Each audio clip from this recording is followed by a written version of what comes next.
Menteri rangba ke Jylla Konrad ke sangma ula pensyai ba ke sorkar Jylla kala khangi kino ki Jingtei bniah Shirta ha Lumpongdeng Island. Kani ke jingkren kawan hadin bagi dekhot ke Green Tech Foundation kilas dang ke jingyaki sya thangan habar sekretariat da ke badawa ban pelait ya kete ke island neki projek jengok kai perthai. Ukonrad ulaong baha ke jingete akular lakren syai ba amsya bantai kino ki Jingtei bniah Shirta ha kete ke jaka. Ula batairu ba ansha tangi ki Jingtei ba Shipor kumki shamyana pandal bat ki jaka di jingdi ki badai tangna ka benta ki jingalang bat ansaweng no ahdian. Menteri rangba ula pen pauru ba kani kan amkta eka maryang ni eka island baro kawai. Ula bin ram da ka baong ba ka sorkar kala shim mi ka sinjam ka bas khem banyada eka maryang bat ukirmen ba kani ka jing pinshai kan pinduna eka jing smokya jongki paidbah. Dear friends, there have been some concerns that have been raised in the public regarding the Lumpongdeng island.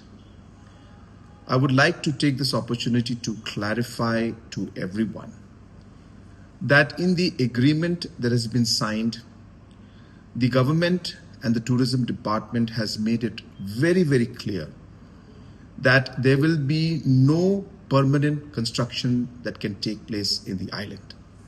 So therefore, the concerns that are there that the entire island will be made into a concrete setup is completely wrong. Government has made it clear in the agreement that no permanent structure is going to be allowed in the island. But in order to ensure that we're able to take advantage of the location, temporary structures, shamiyanas, pandals, and temporary stalls, which are going to be dismantled once the program is over, like we do in Watts Lake.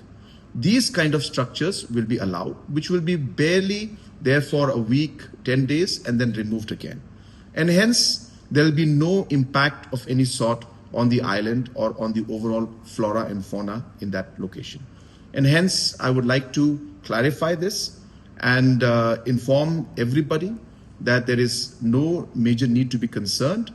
There could be some individuals who might try to mislead, that there have been some consent to operate and establish permissions being given. That is as per the Forest Department's permissions, which means that Forest Department has said that in case the permission has to be given, it can be given as per the Forest Department in certain sections. But to take that also into consideration, we have ensured that no construction will be allowed. And hence, even though environmentally the laws are allowing it, the tourism department has taken a firm stand and put it in the agreement that no construction, permanent construction, will be allowed in that particular island. So I hope with this small clarification that the concerns of the citizens will be addressed. Thank you very much.